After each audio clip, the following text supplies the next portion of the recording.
All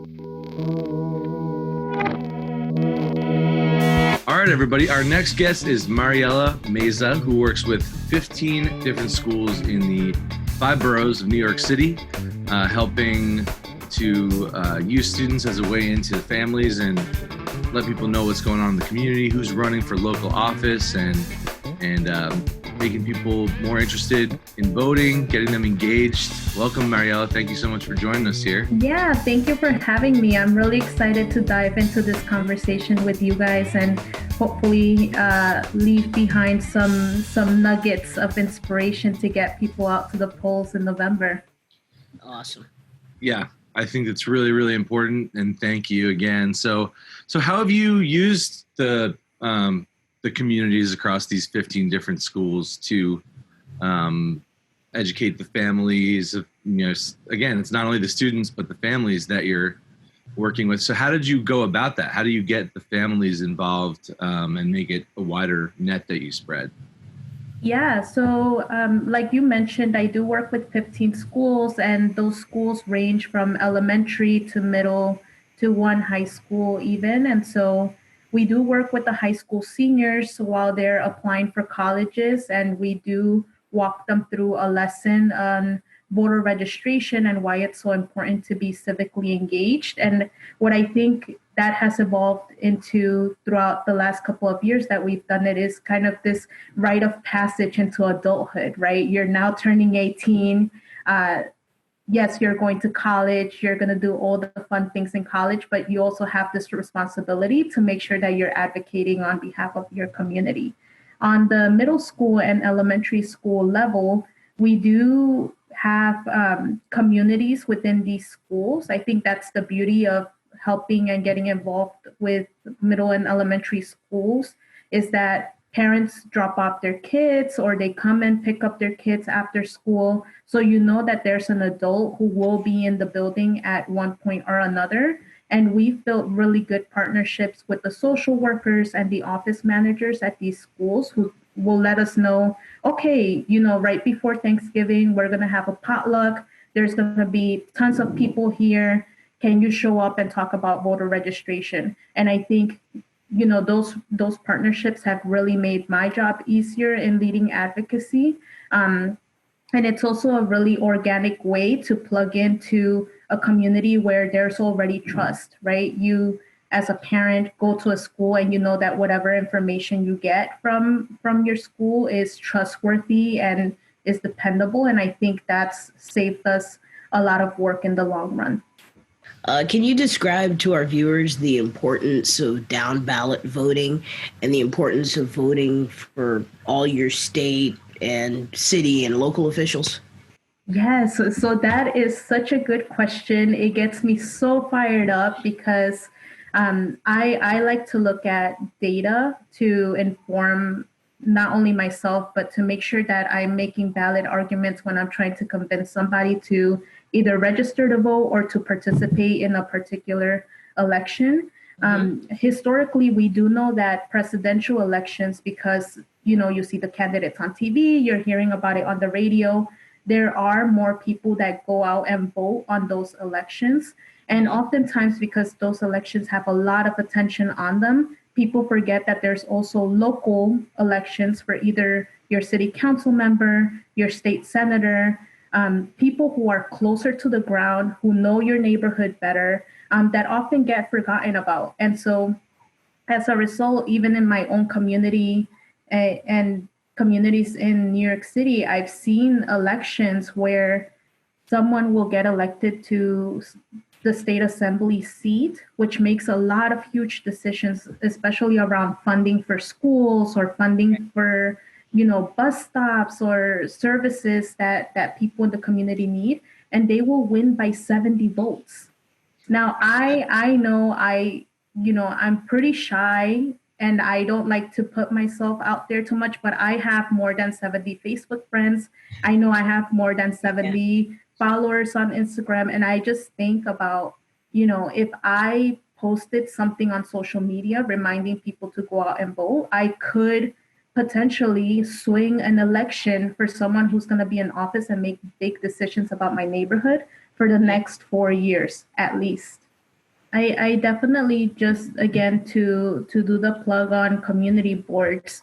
Um, a lot of local smaller organizations that do the everyday groundwork do show up at these meetings, and they do have good relationships with whoever is running for office. And so what you will see as we get closer to November or to a date when a primary election is happening where there is more focus on these local elections is that they will host town halls to make sure that we're learning everything about everyone who's going to be on that ballot. Yeah, probably like the most important, like you said, because Yeah. it's like right in your community, and these people are like making decisions, just like, yeah, your city officials. And I think it's also like crazy that like we don't know who is representing us in our communities, and we actually have the power to change that you know. But yeah, I feel like we've all been guilty of that, or that the information is just not so forthcoming, or it's something that we don't think about because we're always thinking on such a bigger level, like a national level, like thinking about our senators and our congressmen. But like, there's people right here, that live with us, that are speaking for us, that are making up the greater voice. So those voices are equally as important. Yes, Nikki, and you bring up a great point about access to this information and knowing who the key players are. Something that we have to keep in mind is that knowledge is power, and a lot of times some people who have been in office for a really long time really do count on the fact that, oh, only 30% of the people, that I represent actually go out and vote. So maybe it's better that no one shows up to the community board, or maybe it's better that, no one is really working on getting out the vote, because it makes their job easier and they can stay in office longer. And, that's one of the sad realities. Yeah. Well, They abuse the power to get whatever agenda across that they're trying to get. Most of the time they're getting paid. Like, oh, this guy wants to build a building. Oh, here's like 50 grand to make sure that happens. Like, I mean, we watch it like on television all the time, but I know that that's like real life. How many times have people been caught in like corruption scandals because they took this money to do, something that like the town didn't want. So I think that we definitely need to take responsibility for that. Everyone individually as a community, making up the community. I think that goes for judges too, because we just had. I live in Texas, and we just had just like everybody else, we had primary, and there were judges and people that wanted to they were running for the board, and it's like you have to know who these people are. Superintendent of schools, like who's making decisions about your children's education. Super important. Yeah, even the parks department. I mean, I just had an issue where our lake that I live right next to had a giant fish kill where all like 10,000 of all the fish in the lake had died, and I didn't know what to do. And I was kind of embarrassed about that, but eventually I found the right contact to get, in touch with the government's environmental program, the statewide environmental program, who sent an aquatic biologist to go test the water to realize there was an algae bloom, sent me the results of that, and Wow. gave me a whole rundown. And I was like, oh, wait, so government does work, if the populace is engaged and like, Right. they actually went out and tested the water and then called the person who complained, who was me, to let me know the exact levels and pH balances in the lake and why the fish kill had happened and what they're going to do to mitigate it, and the homeowners association of the area had sent them something about 2-3 months ago on how to prevent that. And, the town board, they just didn't listen. So like, I feel like if more people are aware of these things that are happening in their local community, even on the parks level, Yeah. it's just important. A democracy only works if it has a engaged citizenship. Yeah, and True.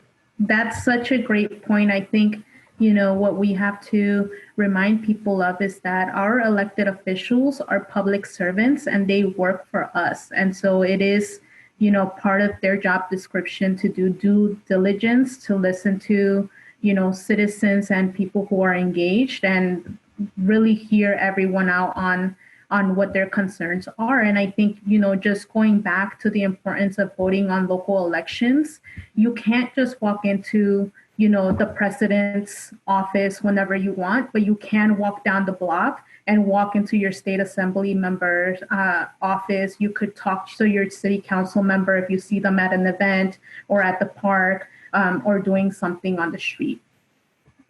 And speaking of keeping people engaged and keeping people interested and helping them realize that they can actually sway things significantly in their local area, also there's quite a big presidential election coming up, which we shouldn't totally ignore either. And you said, we've spoken before, Mariela, and you told me that you used to kind of be a little less interested and feel like maybe your vote didn't count, your vote didn't matter so much. I think you see maybe a little bit of it in some of the communities that you work in. What do you think caused that feeling that your vote didn't count? Or what do you think causes that feeling currently for people? Yeah, sure thing. I think, part of it is cultural differences. In college, wasn't interested in politics. I actually majored in art history. And that's been a passion of mine. But, I was a high school teacher for a couple of years, and I found that a lot of my students did want to achieve and perform well academically, but there were issues beyond the four walls of my classroom that really impacted the way they learned. And a lot of things were things beyond what they should be dealing with at their age group. I had one student who had to work 2 jobs because her mom was on disability and had some issues with that. And that's directly related to how the government was dealing with that situation. I had students who didn't have access to childcare, and so they couldn't engage in extracurricular activities because they had to be home to take care of their younger siblings. And so I moved back to New York, and what I really wanted to focus on was finding ways to remove those obstacles so that kids could really focus on education and break the cycles that, they were kind of brought into.